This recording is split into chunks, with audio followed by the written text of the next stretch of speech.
Hey everyone, this is BlackRockSC and welcome back to another episode of Playing the Meta. This is a series where I feature the best mechs in the game at the moment. The goal of the series isn't to show you new builds, but rather be a reference point for players who are checking out how these mechs perform before buying them, or just want to know how to play them. In this episode, we're going to look at the Cyclops Sleipnir. I featured the Sleipnir in my Which Hero Mechs to Buy video.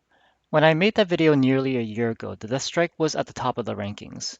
But now, due to changes in clan lasers, especially in the clan ER large laser and the solo queue meta being more brawly, I'd probably give the spot to the Sleipnir. Although the Death Strike can do some decent brawl builds, it's more of a mid-range mech, and at short range, it's a tier or two below what the Sleipnir is capable of doing.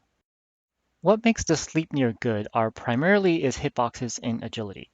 In a previous video, I said the Cyclops has bad side hitboxes, which is true because the arms don't shield the STs or even the CT. Back when the game was more pokey, this was a bad thing. You couldn't alpha and twist to let the arms absorb some shots. But what if you didn't need to twist all the way? Then you're relying more on your frontal and diagonal hitboxes, and that's just the case with the most popular Sleipnir builds currently. You're not so much twisting 90 degrees, but maybe 45 degrees and giving them this profile to spread return fire across the ST, possibly CT and arms. In other cases, if you're taking on a low DPS build, you're just tanking return fire and you don't even bother to twist. With the LBX 10 build, for example, there's not enough time to twist all the way 90 degrees and back without wasting DPS. The second factor is agility. When you're in a brawl or engaging short mid-range, enemies can appear all of a sudden and you get rotations that you need to keep up with. In slower paced games, you could stay at mid-range and you can find good positions and trade from it for half a minute. But these games are becoming rarer in the solo queue. So having a mech that is responsive helps a great deal. If you look at the accel and decel rates, turn and torso twist rates, they're even better than what you see on the Hellbringer. A good way of looking at how good the Sleipnir is by doing a direct comparison with the Muller. Several of the Mullers are capable of doing the same popular builds as the Sleipnir, but with their broad frontal profiles, more limited torso yaw, and sluggishness, they're simply not on the same level. If you're thinking of quad LBX or HGAUs or quad UACs, I recommend that you save up the MCs from events and buy a Sleipnir when it's on sale. In this video, I'll demo two builds and we'll look at the more popular one first, which is quad LBX. This build is pretty easy to play because it runs very cool and heat management isn't an issue. And since you're engaging at under 400 meters most of the time, the LBXs aren't hard to aim either. The key to making this work is to number one, stick with your team so you don't get left behind, and second, know the mechs that you should not be facing alone. Usually you can 1v1 any mech that you see, but there are certain mechs that can wreck you, like dual heavy gauss or some brawl assaults, where it's best to find angles of attack where you're not getting shot. Defensively, I try to let my frontal hitboxes do the work for me in the beginning. As I said, usually this works out because the incoming damage will be spread between the torso components. I do this until I see there's a side that's getting weak, in which case I try to spread damage to the other side by doing the 45-degree twist as I mentioned. In our skill tree, we really just want the cooldown, magazine capacity, and LBX spread nodes on the firepower tree, which allows us to maximize durability and even get full speed tweak along with other agility nodes. Okay, let's see this in match. This match is on River City. River City often starts off as a pokey, like a trade heavy match, and then it becomes kind of like a NASCAR at mid game. So a lot of the trading kind of happens around the Citadel in the beginning, and then there's kind of this rotation around the Citadel area. So I don't really want to, because this is not really a poke mech. I don't really want to get into that kind of trading situation immediately. What I really want to do is to, um, get in close with my teammates, and so I kind of want to wait until my teammates start engaging before I poke too much.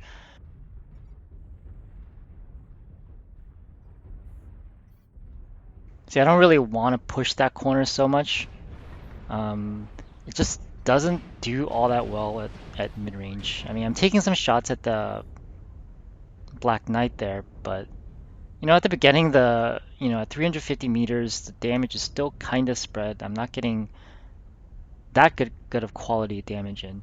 But see, here's a Battle Master who's coming, turning the corner with me, so I'm gonna follow him. And at this point, it's almost like the Sleipnir's playing fire support, right? You're taking some damage and you're taking shots, but um, the damage quality that you're doing is not as good. But you should still shoot anyways.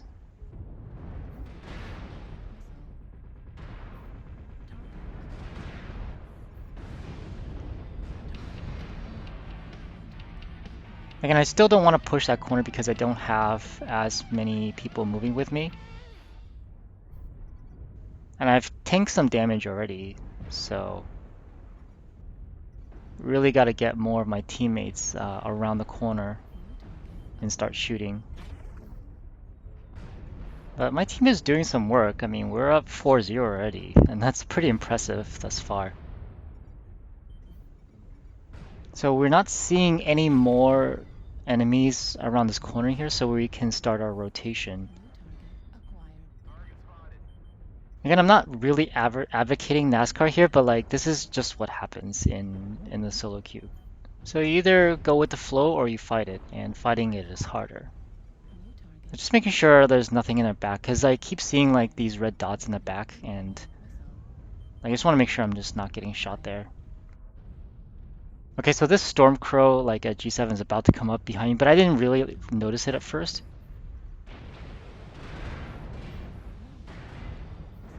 Like until here. I thought that our team was dealing with him, but he just came up anyways. So this Blood Asp, I assumed that he was taking the meta build. So I started shooting his right torso, but actually he wasn't taking the meta build, which actually makes it easier. Because he wasn't outputting as much damage. See, this is Father Bill's assassin in the back taking out that Warhammer. Father Bill is a Twitch streamer. He's a Roman Catholic priest who also streams. I'm gonna link his Twitch channel like in my description. He's pretty cool. Yeah, Father Bill and I just double teamed those 2 assaults there, so that was pretty cool. So I want to mention I didn't like really cherry pick this video. Like the Sleipnir LBX build is just really consistent in the solo queue today. Like I only played 3 games in LBX Sleipnir, and the only reason why I chose this was because this was the match that I think demonstrates the tankiness of the Sleipnir the best. Like for example, when I tanked those 2 assaults at the end, even on a roll, you can often get like 800 damage. It's just that good. The second build I'll feature is quad UAC5s. Why am I not doing the dual heavy Gauss? Well, I think the Fafnir and Annihilator are better, so I don't see a good reason to buy the Sleipnir just for this build. Quad UAC5s is better at early to mid stages of the game than LBX, where range and burst DPS matters more than sustained DPS, but it can still do well in close range fights, as we'll see. Because this build basically has no cooldown, I just keep shooting and letting my frontal profile do the damage spread for me. I'd only start shielding and finding cover if I'm being out DPS'd or my health is starting to get weak. If I'm facing a high alpha build, what I sometimes do is, if I can't anticipate the shot, I'd shoot, twist the alpha, and go back to shooting. Remember to use the left side to shield first since you have some ammo in the right arm. If you play this correctly though, you should have used the right arm ammo before it gets destroyed. The heat isn't bad, but it does heat up more than LBs, so we'll need some heatgen and cool run nodes. Cooldown and the 2 enhanced UAC nodes are always a must for Ultra AC builds. We get max durability and put a single leftover node into agility. Now let's see this in action. Here we are on Hibernal Rift. Hibernal Rift is mostly a NASCAR map, at least in the solo queue. But it does have some mid-range opportunities at the beginning, as you can see here. So as I mentioned, if you're in a mid-range or range mech, you want to try to get exposed as early as possible and start shooting, and take advantage of the range while you still can. So I'm taking some return fire, but I'm out damaging these guys pretty much. If I was like short range, I would just like go down under. I wouldn't like take that top path, like just to be safe. But anyways, so they've moved behind cover now, and my team is about to start NASCARing, so I'm going to have to follow them. As I mentioned, you don't want to get left behind in assault mech.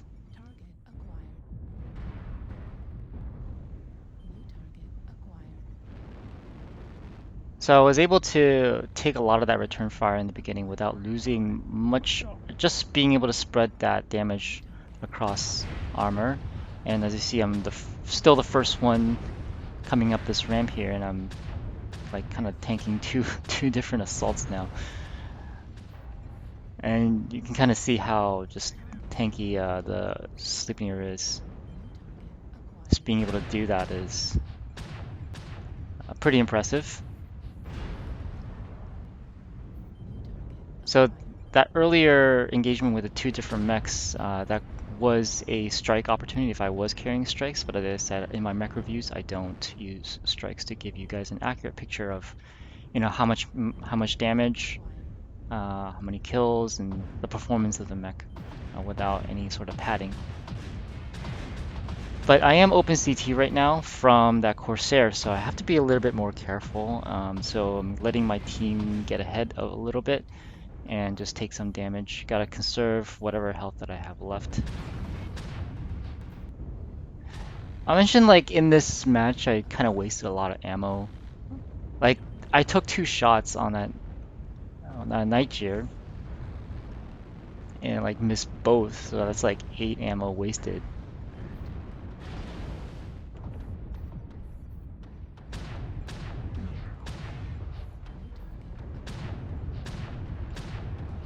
So one thing I didn't mention earlier, you can see how close together the weapon mounts are on the Sleipnir, and which allows me to shoot through my teammates who are crowding that little space that they had without committing war crimes.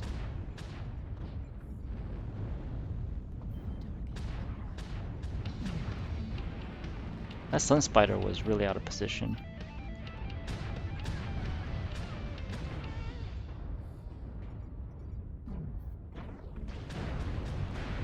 Yeah, this flea like running in front of multiple teammates was was kind of suicidal there. I mean, I think I probably hit him. I don't know, it's just I wouldn't if I was a flea, I wouldn't run in front of my friendlies.